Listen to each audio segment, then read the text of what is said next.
ಪ್ರತಿಯೊಂದು ಹೆಣ್ಣಿಗೆ ಗಂಡನನ್ನ ಅಟ್ರಾಕ್ಟ್ ಮಾಡ್ಬೇಕು ಅನ್ನೋದೇ ಒಂದು ದೊಡ್ಡ ಆಸೆ ಇರುತ್ತೆ. ಸೊ ಗಂಡನನ್ನ ಅಟ್ರಾಕ್ಟ್ ಮಾಡ್ಬೇಕು ಅನ್ನೋದೇ ಒಂದು ದೊಡ್ಡ ಗುರಿ ಇರುತ್ತೆ. ಕರೆಕ್ಟ್. ಇವತ್ತಿನ ವಿಡಿಯೋದಲ್ಲಿ 5 ಸುಲಭವಾಗಿರ್ತಕ್ಕಂಥ ಟಿಪ್ಸ್ ಆಲ್ರೆಡಿ ನಿಮ್ಗೆ ಗೊತ್ತಿರುತ್ತೆ, ಬಟ್ ಒಂದು ರೀಕಾಲ್ ಮಾಡ್ತೀನಿ. ಸೊ ಇದನ್ನ ಟ್ರೈ ಮಾಡಿ. ಡೆಫಿನೆಟ್ಲಿ ಒಂದು ಬೆಸ್ಟ್ ಫ್ಯಾಮಿಲಿನಲ್ಲಿ ಒಬ್ಬ ಬೆಸ್ಟ್ ಹಸ್ಬೆಂಡ್ ನ ನೀವು ಅಟ್ರಾಕ್ಟ್ ಮಾಡ್ಬೋದು. ಸೊ ಏನು ಪಾಯಿಂಟ್ಸ್ ನೋಡೋಕ್ಕಿಂತ ಮುಂಚೆ ಫಸ್ಟ್ ಟೈಮ್ ನಮ್ಮ ಚಾನಲ್ ನೋಡ್ತಾ ಇದ್ರೆ ಸಬ್ಸ್ಕ್ರೈಬ್ ಮಾಡಿ, ಸಪೋರ್ಟ್ ಮಾಡಿ. ಅಂಡ್ ಕೌನ್ಸಿಲಿಂಗ್ ಬೇಕು ಅನ್ಸಿದ್ರೆ ಸ್ಕ್ರೀನ್ ನಂಬರ್ ಆಗಿರ್ತೀನಿ, ಕಾಂಟ್ಯಾಕ್ಟ್ ಮಾಡ್ಬೋದು. ಫಸ್ಟ್ ಪಾಯಿಂಟ್ ಏನಂತ ಹೇಳಿದ್ರೆ ನೋಡಿ, respect is the biggest attraction. ನೀವು ಯಾವಾಗಲೂ ಗಂಡ್ಮಕ್ಳು ಗಂಡ ಆದಂತವ್ನು ಏನ್ ಬಯಸ್ತಾನೆ ಅಂತ ಹೇಳಿದ್ರೆ ರೆಸ್ಪೆಕ್ಟ್. ಈ ವಿಡಿಯೋದಲ್ಲಿ ಓನ್ಲಿ ಫಾರ್ ಅಟ್ರಾಕ್ಟ್ ಆಗೋದ್ರ ಬಗ್ಗೆ ಮಾತ್ರ ನಾನು ವಿಡಿಯೋ ಮಾಡ್ತಾ ಇರೋದು. ಕೆಲವು ಹೆಣ್ಮಕ್ಳು ಕಮೆಂಟ್ ಮಾಡ್ಬೋದು, ಹಂಗಾದ್ರೆ ಹೆಣ್ಮಕ್ಳದ್ದು ಏನು ಅಣ್ಣ?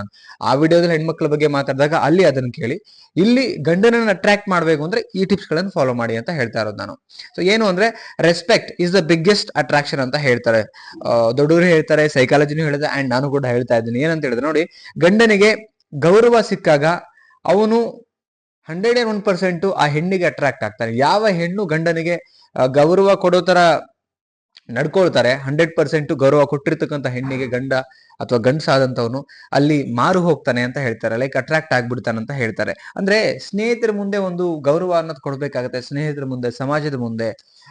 ಅಂಡ್ ಜನ ಯಾರೇ ಬಂದ್ರು ಯಾರೇ ಬರದೆ ಹೋದ್ರು ಒಂದು ಗೌರವ ಅನ್ನೋದು ಆ ಒಂದು ಗಂಡಿಗೆ ಗತ್ತು ಅನ್ನೋ ಹಾಗೆ, ಒಂದು ಗಾಂಭೀರ್ಯ ಅನ್ನೋ ಹಾಗೆ. ಸೊ ಅದು ತುಂಬಾ ಬಯಸ್ತಾನೆ ಒಬ್ಬ ಗಂಡಸಾದಂತವನು, ಅದನ್ನ ಹೆಂಡತಿ ಆದಂತವ್ರು ಕೊಡ್ಬೇಕು. ನೆಕ್ಸ್ಟ್ ಅವನ ನಿರ್ಧಾರಗಳಿಗೆ ವ್ಯಾಲ್ಯೂ ಕೊಡೋದನ್ನ ಕಲಿಬೇಕಾಗತ್ತೆ.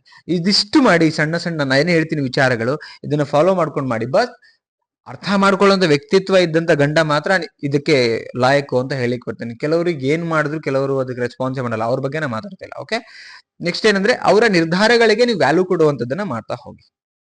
ರೈಟ್. ಸೊ ನೆಕ್ಸ್ಟ್ ಏನು ಅಂದ್ರೆ, ನೀನು ನನ್ನ ಬ್ಯಾಕ್ ಬೋನ್ ಅನ್ನೋ ಫೀಲಿಂಗ್ ಕೊಡ್ಬೇಕು. ಆಕ್ಚುಲಿ ಅರ್ಥ ಆಗ್ತಿದ್ಯಾ? ಲೈಕ್ ಗಂಡ ಹೇಳ್ಬೇಕು, ನೀನೇ ನನಗೆಲ್ಲ ಬ್ಯಾಕ್ ಬೋನ್ ಅಂತ ಹೆಂಡತಿಗೆ ಹೇಳ್ಬೇಕು ಗಂಡ ಆದಂತ. ಆ ಲೆವೆಲ್ಗೆ ನೀವು ಅವ್ರಿಗೆ ಸಪೋರ್ಟಿವ್ ಆಗಿ ನಿಲ್ಬೇಕು. ನನ್ನ ಹೆಂಡತಿ ಇಲ್ಲ ಅಂದಿದ್ರೆ ಇವತ್ತು ನಾನು ಇಲ್ಲಿ ತನಕ ಬರ್ತಾ ಇರ್ಲಿಲ್ಲ. ಓಕೆ. ಅದನ್ನ ಅವನು ಗಂಡ ಆದಂತವನು ಜನಗಳ ಮುಂದೆ, ಬೇರೆಯವ್ರ ಮುಂದೆ, ಎಲ್ಲಾರ ಮುಂದೆ, ನಿಮ್ ಮುಂದೆ ಹೇಳೋ ತರ ಆಗ್ಬೇಕು. ಆಕ್ಚುಲಿ ಆ ಲೆವೆಲ್ಗೆ ನೀವು ಗೌರವ ಆಗ್ಲಿ, ಅವರಲ್ಲಿ ಲೈಕ್ ಶಕ್ತಿ ತುಂಬೋದಾಗ್ಲಿ, ಅಥವಾ ಅವ್ರ ಫ್ರೆಂಡ್ಸ್ ಗಳ ಮುಂದೆ ನೀವು ನಡ್ಕೊಳ್ಳೋದಾಗ್ಲಿ, ಮನೇಲಿ ಇರೋದಾಗ್ಲಿ, ಇದೆಲ್ಲ ಬೇಕಾಗತ್ತೆ. ನೆಕ್ಸ್ಟ್ ಪಾಯಿಂಟ್ ಏನಂತ ಹೇಳಿದ್ರೆ, ಮಾತಿನ ಸ್ಟೈಲ್ ಚೇಂಜ್ ಮಾಡಬೇಕು. ಎಷ್ಟೋ ಹೆಣ್ಮಕ್ಳು ಏನ್ ಮಾಡ್ತಾರೆ ಮಿಸ್ಟೇಕ್ಸ್ ಅಂತ ಹೇಳಿದ್ರೆ, ಗಂಡನಿಗೆ ಗದರುವಂಥದ್ದು, ಸಿಟ್ಟು ಮಾಡಿ ಬಾಯಿ ಮಾಡ್ಬಿಡುವಂಥದ್ದು. 4 ಗೋಡೆ ದಾಟಬಾರ್ದು. ನಾನು ಹೇಳೋದು, ಹೆಣ್ಣು ಬಾಳಿನ ಕಣ್ಣು ಅಂದ್ಮೇಲೆ ಫಸ್ಟ್ ಸಮಾಧಾನ ತುಂಬಾ ಮುಖ್ಯ ಇದೆ. ಹಂಗಂತೇಳಿ ಹೆಣ್ಮಕ್ಳು ಕೆಟ್ಟವರು ಅಂತ ವಿಡಿಯೋದಲ್ಲಿ ಹೇಳ್ತಾ ಇಲ್ಲ, ಇರ್ಬೇಕಾಗಿರೋ ರೀತಿನಲ್ಲಿ ಹೇಳ್ತಾ ಇದ್ದೀನಿ ನಾನು. ಬಾಯಿ ಮಾಡೋದ್ರಿಂದ ಏನು ಸಿಗೋದಿಲ್ಲ ಆಕ್ಚುಲಿ. ಓಕೆ. ಗದರೋದನ್ನ ಕಡಿಮೆ ಮಾಡಿ, ಕಂಪ್ಲೇಂಟ್ ಮಾಡೋದನ್ನ ಕಡಿಮೆ ಮಾಡಿ. ಬದ್ಲಿಗೆ ಏನ್ ಮಾಡಿ, ಸಣ್ಣ ಹೊಗಳಿಕೆ ಮಾಡಿ. ಅದು ರಿಯಾಲಿಸ್ಟಿಕ್. ನನ್ನ ಹೊಗಳಿ, ಇರೋದನ್ನ ಹೇಳಿ ನೀವು. ಅದಾದ್ಮೇಲೆ ಏನು, ಸೆಕೆಂಡ್ ಬಂದು ಶಾಂತವಾಗಿ ಮಾತಾಡೋದನ್ನ ಕಲೀರಿ. ನೀವೆಷ್ಟು ಶಾಂತವಾಗಿ ಮಾತಾಡ್ತೀರಿ ಅಷ್ಟು ನಿಮ್ಗೆ ಒಳ್ಳೇದು. ಒಂದು ಗೋಡೆಗೆ ಬಾಲ್ ಹೇಗೆ ಸಿದ್ರೆ ಹಾಗೆ ಬರುತ್ತೆ. ಕೆಲವರು ಬಿಡಿ, ಕೆಲವು ಗಂಡು ಮಕ್ಳಿಗೆ ನೀವೇನ್ ಪ್ರೀತಿ ಮಾಡಿದ್ರು ಕೆಲವ್ರ ಮನೆಯಲ್ಲಿ ಹಂಗೆ ಇರ್ತಾರೆ, ಅವ್ರ ಬಗ್ಗೆ ಬೇಡ ನಾ ಹೇಳ್ತಿರೋದು. ಬಟ್ ನೀವು ಆಗಿರಿ ಅಂತ ಹೇಳ್ತಿರೋದು. ಓಕೆ. ನಿಮ್ಮ ಮಾತಿನ ಶೈಲಿ, ಶಾಂತವಾಗಿ ಮಾತಾಡುವಂಥದ್ದು, ಸಣ್ಣ ಪುಟ್ಟಕ್ಕೆ ಅವ್ರು ಏನ್ ಇಷ್ಟೇ ತಂದು ಕೊಟ್ಟಿರ್ಲಿ, ಏನೋ ಸಣ್ಣದಾಗಿ ನಿಮ್ಗೆ ಏನೋ ಗಿಫ್ಟ್ ತಂದು ಕೊಟ್ಟಿರ್ಲಿ, ಅದ್ರ ಬಗ್ಗೆ ಖುಷಿ ಇರ್ಲಿ, ಅದನ್ನ ಹೊಗಳಿ. ಬಿಕಾಸ್ ಎಷ್ಟೋ ಜನಗಳಿಗೆ ಅದನ್ನ ಕೆಲವು ಗಂಡು ಮಕ್ಳು ಮಾಡ್ತಿರಲ್ಲ, ಬಟ್ ನಿಮ್ಗೆ ಮಾಡ್ತಾ ಇದ್ದಾರೆ, ಅಟ್ಲೀಸ್ಟ್ ಮಾತಾಡ್ತಿದಾರೆ ಅಂತ ಖುಷಿ ಪಡ್ಬೇಕು. ನೆಕ್ಸ್ಟ್ ಏನು, ಥರ್ಡ್ ಪಾಯಿಂಟ್ ಏನಂತ ಹೇಳಿದ್ರೆ, ಸಿಂಪಲ್ ಬಟ್ ಫೆಮಿನೈನ್ ಲುಕ್ ಇರ್ಬೇಕು. ಅಂದ್ರೆ ನಾನು ಹೇಳೋದು, ಎಷ್ಟೋ ಹೆಣ್ಮಕ್ಳು ಗಂಡನ ಅಟ್ರಾಕ್ಟ್ ಮಾಡ್ಬೇಕು ಅನ್ಕೋತಾರೆ, ಓವರ್ ಮೇಕಪ್ ಮಾಡ್ಕೋತಾರೆ. ಅವಶ್ಯಕತೆ ಇಲ್ಲ ಓವರ್ ಮೇಕಪ್ ಮಾಡ್ಕೊಂಡು ರಾಕ್ಷಸಿ ತರ ಕಾಣೋದಕ್ಕಿಂತ ನಾನು ಹೇಳೋದೇನಂದ್ರೆ, ನೀಟ್ ಡ್ರೆಸ್ ಇರಬೇಕು. ಏನ್ ಡ್ರೆಸ್ಗಳಿದೆಯೋ ಅದು ನೀಟ್ ಆಗಿರ್ಬೇಕು. ನೆಕ್ಸ್ಟ್ ನೈಸ್ ಫ್ರಾಗ್ರೆನ್ಸ್, ಒಂದು ಬೆಸ್ಟ್ ಸ್ಮೆಲ್, ಲೈಕ್ ಏನಂತಾರೆ ಪರ್ಫ್ಯೂಮ್ ಯೂಸ್ ಮಾಡೋ ತರ ಒಂದು ಬೆಸ್ಟ್ ಫ್ರಾಗ್ರೆನ್ಸ್ ಇರ್ಬೇಕಲ್ಲಿ, ಒಂದು ಸುವಾಸನೆ ಇರಬೇಕು. ಅದಾದ್ಮೇಲೆ ನೆಕ್ಸ್ಟ್ ಬಂದು ಕಾನ್ಫಿಡೆನ್ಸ್, ಒಂದು ಸ್ಮೈಲ್ ಇರಬೇಕು. ಕಾನ್ಫಿಡೆನ್ಸ್ ಆಗಿ ಇರೋದ್ರಲ್ಲೇ ತೃಪ್ತಿಯಿಂದ ಇರುವಂತ ಒಂದು ಮನಸ್ಥಿತಿ ಇದ್ದಾಗ ಆ ಕಾನ್ಫಿಡೆನ್ಸ್ ಆಟೋಮೆಟಿಕ್ಲಿ ಬರುತ್ತೆ ಹೆಣ್ಮಕ್ಳಲ್ಲಿ. ಓಕೆ. ನೆಕ್ಸ್ಟ್ ಬಂದು 4ನೇ ಪಾಯಿಂಟ್, ನಾನು ಶಾರ್ಟ್ ಅಂಡ್ ಸ್ವೀಟ್ ಅಲ್ಲಿ ಮುಗಿಸ್ತಾ ಇದ್ದೀನಿ, ತುಂಬಾ ಹೇಳ್ಕೊಂಡು ಹೋಗ್ತಾ ಇಲ್ಲ ಪಾಯಿಂಟ್ಸ್ ಗಳನ್ನ. ಎಮೋಷನಲಿ ಕನೆಕ್ಷನ್ ಬಿಲ್ಡ್ ಮಾಡಿ, ಅದು ತುಂಬಾ ಮುಖ್ಯ. ಅಂದ್ರೆ ಅವ್ರ ಡೇ ಬಗ್ಗೆ, ಅವ್ರ ಸ್ಟ್ರೆಸ್ ಬಗ್ಗೆ ಅಥವಾ ಡ್ರೀಮ್ ಬಗ್ಗೆ ನೀವು ಕೇಳದೆ ಹೋದ್ರು, ಅವರ ವಿಚಾರಗಳನ್ನ ನೀವು ಕೇಳ್ತಾ ಹೋಗಿ, ಲಿಸನ್ ಮಾಡ್ಬೇಕು. ಅವ್ರ ಡ್ರೀಮ್ ಏನು, ಸ್ಟ್ರೆಸ್ ಏನು, ಇವತ್ತಿನ ದಿನ ಹೇಗಿತ್ತು, ಇದನ್ನ ಕೇಳದೆ ಹೋದ್ರು ಪರವಾಗಿಲ್ಲ, ಬಟ್ ಅವ್ರು ಏನ್ ಹೇಳ್ತಾರಲ್ಲ ಅದನ್ನ ಅಟ್ಲೀಸ್ಟ್ ಕೇಳಿ.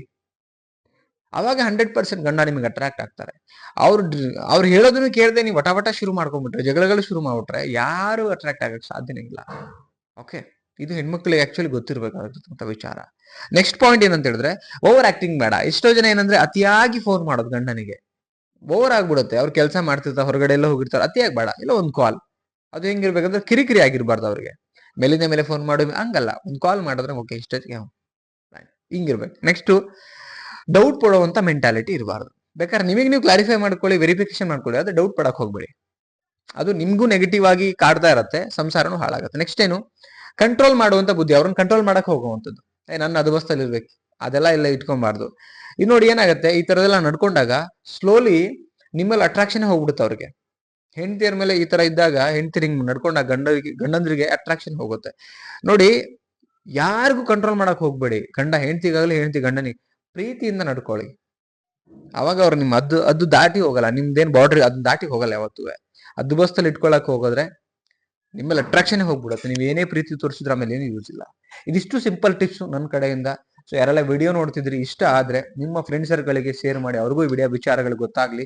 ಹೆಚ್ಚು ಒಳ್ಳೆ ವಿಚಾರಗಳು ಅನ್ಸಾಗ ಇನ್ನೊಬ್ರು ನಿಮ್ಮ ಫ್ರೆಂಡ್ ಸರ್ಕಲ್ ಅಟ್ಲೀಸ್ಟ್ ಒಂದು 4-5 ಜನರಿಗೆ ಶೇರ್ ಮಾಡಿ, ಅವ್ರಿಗೂ ಗೊತ್ತಾಗ್ಲಿ ಅಂತ ಹೇಳಿದ್ರು. ಬಿಕಾಸ್ ಎಷ್ಟೋ ವಿಚಾರಗಳು ಗೊತ್ತಿಲ್ಲದೆ ಇರೋದಿರುತ್ತೆ, ಕೆಲವು ಮಿಸ್ಟೇಕ್ಸ್ಗಳು ನಡೆದೋಗುತ್ತೆ. ಸೊ ಅದಕ್ಕೋಸ್ಕರ ಗೊತ್ತಾಗ್ಲಿ ಅಂತ ಹೇಳ್ತಾ, ಇಷ್ಟ ಆದರೆ ಒಂದು ಲೈಕ್ ಮಾಡಿ, ಕಮೆಂಟ್ ಮಾಡಿ ಅಂಡ್ ಸಬ್ಸ್ಕ್ರೈಬ್ ಮಾಡಿ. ಕೌನ್ಸಿಲಿಂಗ್ ಬೇಕಾ ಕಾಂಟ್ಯಾಕ್ಟ್ ಮಾಡಿ. ಮತ್ತೊಂದು ಟಾಪಿಕ್ ಅಲ್ಲಿ ಸಿಗ್ತೀನಿ. Thank you so much. Bye.